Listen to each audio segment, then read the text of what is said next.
Rose on True TV, 76,000. I said this last time. Shout out to Mrs. Me Too. The reason why we watching women's basketball is not because of one person. It's because of me too, and I want y'all to realize that.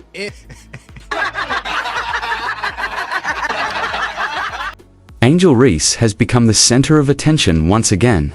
Moments ago, she left the court visibly emotional after learning that a significant number of fans have chosen not to attend recent games. Once celebrated for her dominant performances, the rising WNBA star now faces a challenging moment as public support appears to shift. The spotlight remains on her, but under very different circumstances. Americans are clearly not interested in watching 10 basketball. That's not my opinion, it's a fact. Just months into 2026, the league kicked off with momentum, averaging over 300,000 viewers per game. However, when Angel Reese became a regular fixture on the schedule, viewership began to dip.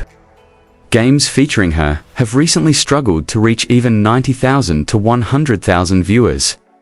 On Monday night's TNT broadcast, overall ratings reflected a broader downturn, with over half the league's matchups falling below the 100K mark, and Reese's game drawing the lowest numbers of the night. To be completely honest here,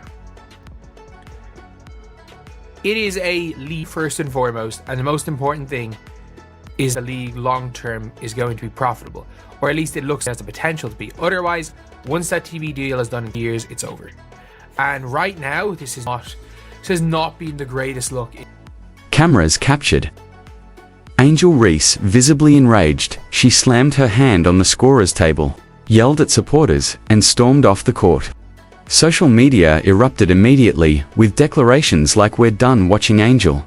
She's toxic."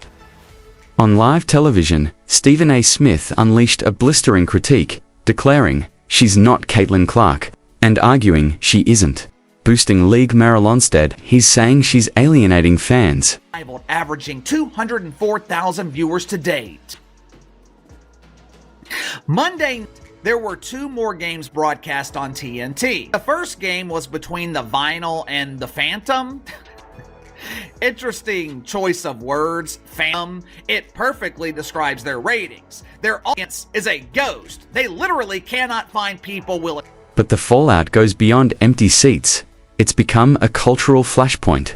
Critics are quick to highlight the stark contrast with Caitlin Clark. When Clark faces adversity, ratings often rise. When Reese delivers strong performances, viewership tends to drop. Clark is widely applauded for her composure and resilience, while Reese is frequently labeled as emotional or combative. Many now argue that a troubling double standard is at play, some even pointing to racial bias in the way. Angel Reese does not belong in this league. Angel Reese, this league is a paycheck for... Media narratives are shaped around both athletes.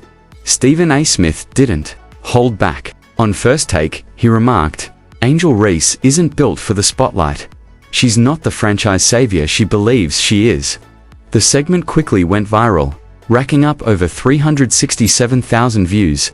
Smith went on to question the hype, who approved this narrative that she's the next Jordan. Surprisingly, much of the audience sided against her, applauding his critique in real time. One viewer on TikTok commented That the Rose and Lunar Owls game had 89,000 people. There were less than 100,000 people watching this game. I mean, that is crazy. It's absolutely crazy. Like, this was a game where Angel Reese played. She is supposed to be the biggest draw. "If Angel can't control her mouth, I can't control my remote." Another user playfully launched a "Sit Angel Down" campaign, which quickly gained traction across social media. On her Unapologetically Angel podcast, Reese fired back, "If we don't get the respect and compensation we deserve, we're ready to sit out," she declared. She criticized the WNBA's rookie salary of $75,000. Angel Reese played over Azare. Like, they started Angel Reese in the 4th over Azure, and look, Angel Reese had a horrific game. Like, a terrible, terrible, terrible... Especially compared to the $200,000 plus in the Unrivaled League. Co-founder Nafissa Collier publicly supported her stance. While the power dynamics may be shifting toward the players, the controversy had already taken its toll. Reese's bold response sparked even more headlines and intensified the backlash. Caitlin Clark remains impossible to ignore. Lexi Hull showing Angel Reese how it's done. It was an awful game for Angel Reese. I mean, guys, she's getting... The two were slated to headline Unrivaled Rivals Week in August 2025. But tonight, the real scoreboard is measured in ratings. Clark continues to draw fans in, while Reese seems to be driving them away. It's a fine line between hype and heroism, and so far, only one has managed to endure. So, here's the million-dollar question. What happens next? Will Reese rise to the challenge or step aside? But Angel Reese specifically has been brutally exposed. And her own fans have stopped watching her in this thing. Stopped watching. How do you know? 89,000 viewers last Saturday when she was on TV. 89,000. Will the Unrivaled League move forward with her as a centerpiece, or pivot to other stars with stronger drawing power? With next season's TV deal on the horizon, the stakes are high. Is she a potential legend in the making or a liability holding the league back? One thing is certain. The dynamics have shifted, and Angel's bold response has changed the game. She's incredible. She's got range that you have to pick her up basically as soon as she crosses the half court line, because she's dangerous everywhere. Like, you're watching shoot against her, like Caitlin Clark's going to be in that conversation for years. Not like that girl can flat out. Now you've got the full story. Are fans justified in turning away? Is Angel being unfairly silenced, or is she undermining herself? Share your thoughts in the comments below. Don't forget to like, subscribe, and stay tuned for more in-depth WNBA coverage, because this story is far from over. Just minutes ago, Angel Reese lost her composure on the court after learning that fans are boycotting her games in the new Unrivaled League. Frustrated, she slammed her hands on the scorer's table and walked off mid-game. One individual player that has benefited more from Unrivaled than Kate Martin. Look, Kate Martin was somebody that came into the WNBA and nobody thought she was going to make the Las Vegas roster.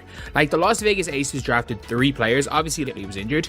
Everyone thought kind of, Liz Kitley's probably going to make that Vegas team eventually. And a lot of people thought Deasia Fair was going to make the team. But Deasia Fair gets cut, Kate Martin makes the team, and within 5 games, she is a... Once hailed as the WNBA's rising star, she now appears to be unraveling in front of millions. Stay tuned, what she said next will surprise you. When Unrivaled launched in early 2025, ratings surged past 300,000 viewers per game. But now, whenever Angel Reese's team takes the court, viewership drops sharply, falling below 100,000, the lowest in the league. In contrast, games headlined by Caitlin Clark consistently draw larger audiences, and the gap between them is far from insignificant. I was in the lab shooting, but this is just, man, spectacular. Look at her hitting it in, bro. 54 shots in 3 minutes. Got fast, she getting them shots. Putting in work on her birthday, can Angel bounce back, or is her reign fading before it truly started? Share your thoughts below. Smash that like. No days off over here, folks. We take no day off over here. Caitlin Clark in the gym, of course, getting in some work on her birthday. The job button, subscribe, and stay tuned for our in-depth look at the WNBA's upcoming season. This story is far from over.